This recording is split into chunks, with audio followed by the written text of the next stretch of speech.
How are you all? Fine? Only fine? चलो ठीक है, बहुत अच्छे, फाइन रहे हम सभी बच्चे। चलो स्टार्ट करते हैं। 34 क्वेश्चन नंबर। इससे पहले कि क्वेश्चन हम करा चुके हैं पिछली वीडियो में, राइट, आप देख लेना। चलिए स्टार्ट करते हैं अब। टीवी सेट का मूल्य 30% घटाने पर उसकी बिक्री 20% बढ़ जाती है। दुकानदार की आय पर उसका क्या प्रभाव पड़ता है, बताइए। सिंप्लीफिकेशन को, किसी भी क्वेश्चन को अपने अकॉर्डिंग समझने की कोशिश किया करो, राइट। हाँ, तो इस देख मान लो कि किसी प्रोडक्ट को किसी दुकान वाला यानी शॉपकीपर उसे बेच रहा है 100 रुपये में। उसने आपकी 20% प्रोडक्ट पे 20% वो डिस्काउंट दे रहा है, तो उससे घाटा तो होगा ही होगा। मान लो 100 रुपये की चीज़ है, उसने 30% डिस्काउंट दिया तो आपको, तो वह 70 रुपये की हो गई। उसके बाद उसकी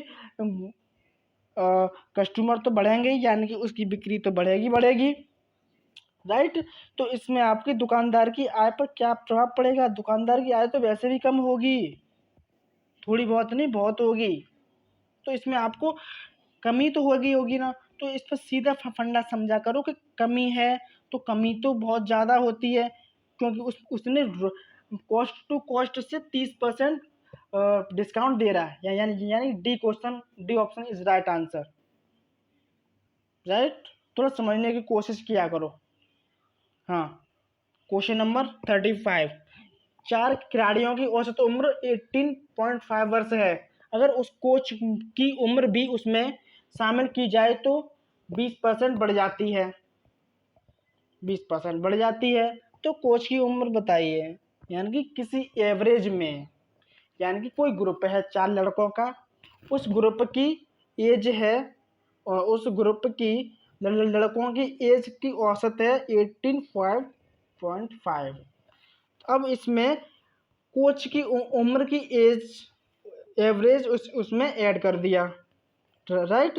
तो ऐड करने के बाद उसकी उम्र कितनी थी, तो आपको बस सीधा सा फंडा लगाना है इसमें कि उस कोच की उम्र कितनी थी, यानी कि 18.5।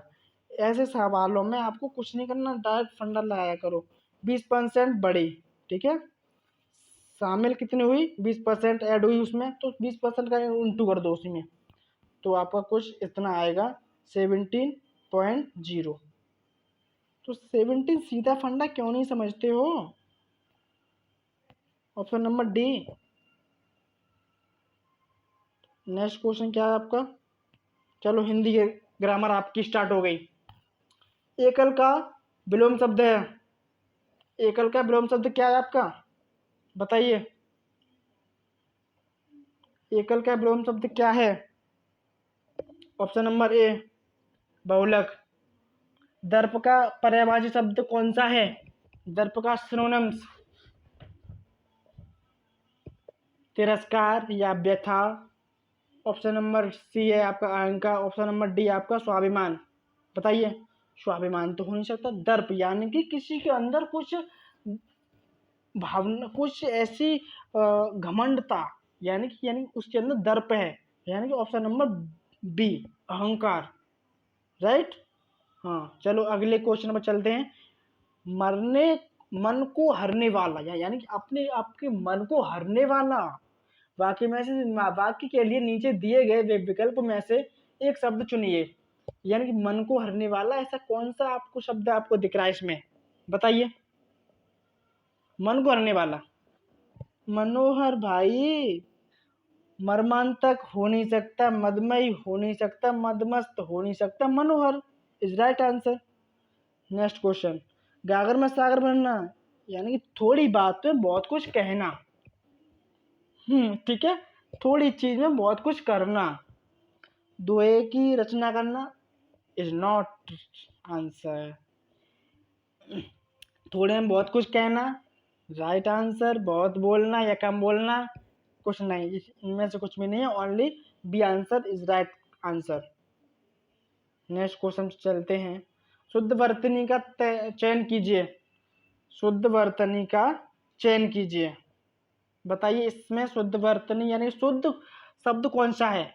महत्वाकांक्षा या महत्वाकांक्षा या महत्वाकांक्षा या महात्वाकांक्षा? बताइए भाई। महत्वाकांक्षा। Option number C is right answer. चलो नेक्स्ट क्वेश्चन आपका। English grammar started your this model paper. ठीक है, इंग्लिश ग्रामर आपकी स्टार्ट हो गई। A many sides personality means, एक मनुष्य की पर्सनालिटी क्या क्या होती है? एक कम्प्लेक्स पर्सनालिटी, एक सीक्रेटिव पर्सनालिटी, या a person having varied interests, या ए कैपेबल पर्सन। तो इसमें से आपका राइट आंसर कौन सा हो जाएगा? यानी कि आपकी मनुष्य की या किसी व्यक्ति की पर्सनालिटी क्या क्या हो सकती है वो आपको देखनी है। तो आंसर नंबर सी, वो ऑप्शन नंबर सी आज का सही आंसर हो जाएगा। यानी कि किसी मनुष्य में इंटरेस्ट के साथ किसी कार्य को करता है तो वो इंटरेस्ट उसका पर्सनालिटी है। राइट। हाँ। नेक्स्ट क्वेश्चन आपका। पंडित नेहरू इंजॉयड, ये आपको सेंटेंस फुल करना है। Pandit Nehru enjoyed reading and writing books, या fighting political and social evils, या रेसिस्टिंग टायरना, या doing all these and much more. बताइए। Pandit Nehru enjoyed during all these and much more. Option number D is right option of the 24 questions. Right. हाँ। अगला question क्या है आपका? अगला question है हमारा, which of the following statement reflect Pandit Nehru's point of view? यानी point of view, Pandit Nehru के पॉइंट ऑफ व्यू क्या थे लोगों के प्रति, इंसानों के प्रति पंडित नेहरू के पॉइंट ऑफ व्यू क्या थे वो आपको समझना है। Humanism is more important than science. Option number B, science of supreme and humanism is subordinated to it. Option number C, science and humanism and equally important. Option number D, there is no common ground between science and humanism. तो इसका आपको आपका सही answer क्या हो जाएगा? बताइए। इसका आपका सही आंसर हो जाएगा science and humanism are equally important. यानी कि साइंस, जो साइंस होती है वो ह्यूमन यानी कि मनुष्यों के ऊपर डिपेंड करती है। मनुष्य ने ही बनाई है कि साइंस क्या है। साइंस के जो भी कुछ अंदर जो भी कुछ आपने पढ़ा होगा आज तक जितना भी है वो सब इंसान के इक्वल है। साइंस इंसान के बराबर ही तो है। साइंस क्या है? साइंस इंसान से ही तो बनती है। राइट। हाँ। हाँ। अगला क्वेश्चन है आपका, give synonyms of the following famous. यानी कि फेमस का सिनोनिम्स क्या है? यानी फेमस का पर्यायवाची शब्द क्या है? फेमस यानी कि वो फेमस यानी कि प्रसिद्ध होना चाहता है। ठीक है। तो फेमस का सिनोनिम्स क्या है? पॉपुलर। भाई सीधा सा फंडा है। पॉपुलर, लोगों के प्रति, लोगों जो ज़्यादा से ज़्यादा लोगों के साथ फेमस होना, popular. Next question, give antonyms of the following. Transparent, यानी कि ट्रांसपेरेंट का एंटोनिम्स क्या होता है? बताइए। ऑब्जर्व्स, या लिमिटेड, या ओपेक, या क्लियर। इसका आपका राइट आंसर हो जाएगा ओपेक। राइट, ओपेक इसका राइट आंसर हो जाएगा। नेक्स्ट क्वेश्चन, दिए गए विकल्पों में से संबंध शब्द का चयन कीजिए। देखो ध्यान से समझना, पक्षी विज्ञान अपॉन पक्षी, इस रेशियो का मतलब होता है पक्षी विज्ञान बट्टे पक्षी। ठीक है। नृ विज्ञान बट्टे क्या हो जाएगा इसका आंसर? जब पक्षी विज्ञान बट्टे पक्षी है तो नृ विज्ञान बट्टे नर यानी कि इंसान, मानव, मनुष्य। तो इसका आंसर आपका क्या हो जाएगा? मानव। भाई सीधा सा फंडा है, समझा करो थोड़ा कि क्वेश्चन क्या कह रहा है आपका। नेक्स्ट क्वेश्चन क्या है आपका? उस शब्द का चयन कीजिए जो शब्द समूह के बाकी शब्दों से मिल नहीं रखता। यानी कि उस शब्द का चयन कीजिए जो समूह के बाकी शब्दों से मेल नहीं है। देखो, दही, मक्खन, पनीर, तेल। तो इसमें से 3 ऑप्शन ऐसे होंगे वो आपस में मिलते जुलते होंगे। जैसे कि देखो, पनीर, मक्खन, दही, ये दूध से बनता है, ये तो आपको पता ही है। तो जब दूध से बनता तो ये तो आपस में है ही है, तो सभी एक ही है। और तेल, तेल तो बिल्कुल अलग है भाई इससे। Option number C is right option. Next question क्या है? किसी निश्चित कूट में प्रोडक्शन को ये बोलते हैं या ये लिखा जाता है। इसी कूट को ओरिएंटेशन किस प्रकार लिखा जाएगा? भाई ये कोडिंग का क्वेश्चन है। ये हाई लेवल के भी होते हैं ये, और लो लेवल के भी होते हैं। ठीक है, तो आपको ये थोड़ा समझने की बारी है। इससे आपको ओनली समझना है कि किस तरीके से इसे करते हैं। जैसे कि पी के बाद क्यू आता है, आर के बाद क्या आता है, यानी आर से पहले क्यू आता है। ऐसे ही इसमें हर एक प्रत्येक लेटर के बाद इसमें जो लिखा जा रहा है बाद वाला, उसको ध्यान से देखकर कि किस लेटर के बाद किस ऑप्शन, किस लेटर को इसने यूज किया है, तो उसी लेटर को हम इसमें यूज करते हैं।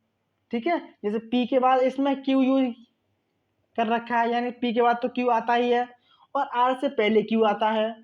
ठीक है, तो इसमें उसी हिसाब से इसमें जो इसे पूछ रहा है, यानी कि ओ, इसमें ओ से पहले इसने क्या ले रखा है, देखिए समझना की कोशिश कीजिए। ओ, देखो पी आर ओ के बाद क्या लिया लिया इन्होंने? पी। ठीक है, यानी कि ओ के बाद पी आता है, ऐसे इसमें ओ के बाद पी आएगा। ठीक है, ये इसी कूट, यानी कि ये किसकी पूछ रहा है? अब हमें इसकी पूछ रहा है। इसी में से तो हमें आंसर देना है। उसमें ओ के बाद पी था, तो उसी हिसाब से इसमें ओ के बाद पी आएगा, पहला लेटर। समझ रहे हो ना? हाँ, तो ऐसे ही इसमें भी आर से पहले उसमें क्या था? क्यू। ऐसे इसमें क्यू आएगा। तो इन दोनों में से कोई एक है या नहीं है? समझने की कोशिश करो। ठीक, ठीक है ना? तो इसमें से आपका राइट आंसर कौन सा हो जाएगा? बताइए, इसमें से आपका राइट आंसर कौन सा हो जाएगा? इसमें से आपका राइट आंसर हो जाएगा ऑप्शन नंबर ए। ठीक है ना? आप इसको समझना खुद, उसके बाद मेरे कमेंट में मैसेज करना कि सर हाँ ये इसका आंसर यही है। अगर नहीं समझ में आता तब हम आपको बताते हैं।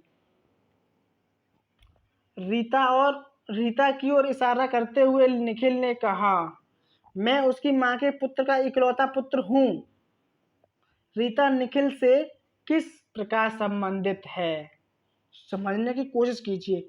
रीता की ओर इशारा करते हुए निखिल ने कहा, कोई इंसान निखिल है, उसने रीता की ओर इशारा करते हुए कहा, रीता की ओर इशारा करते हुए कहा कि मैं उसकी माँ के पुत्र का इकलौता पुत्र हूँ। उसकी माँ के पुत्र का इकलौता पुत्र हूँ। तो रीता का निखिल से क्या संबंध था? बताइए। मैं इसकी माँ के पुत्र का इकलौता पुत्र हूँ, यानी कि रीता जो है उसकी संबंधित, यानी कि बुआ हो गई मान लो। ठीक है, तो बुआ की माता जी उस लड़के की अम्मा हो गई, यानी कि दादी माँ, निखिल की दादी माँ, यानी उसके इकलौता पुत्र, यानी कि निखिल का पिताजी का पुत्र निखिल। तो वो कौन है? रीता भाई। उसकी बुआ तो है ही है। Option number A right option. Right option number A right option हो जाएगा आपका। नेक्स्ट क्वेश्चन देखते हैं। चलो, हम आपको हर एक वीडियो में 25 क्वेश्चन कराएंगे। ज़्यादा क्वेश्चन कराने से आप कहोगे सर हमारी समझ में नहीं आया, इतना आपने करा रखा, फिर आप भूल जाओगे। मतलब उतना ही हम आपको कराएंगे जितना कि आप पर डे रिवाइज कर सकें। राइट, हाँ। आपका अब ये लास्ट क्वेश्चन है आपका। यदि किसी वर्ष में 25 अगस्त को गुरुवार है, किसी भी वर्ष में 25 अगस्त को गुरुवार है, तो उसी महीने में सोमवार की संख्या है। तो उसी महीने में सोमवार की कितनी संख्या है, यानी सोमवार कितनी बार आएंगे उसी महीने में, अनुमान लगाइए।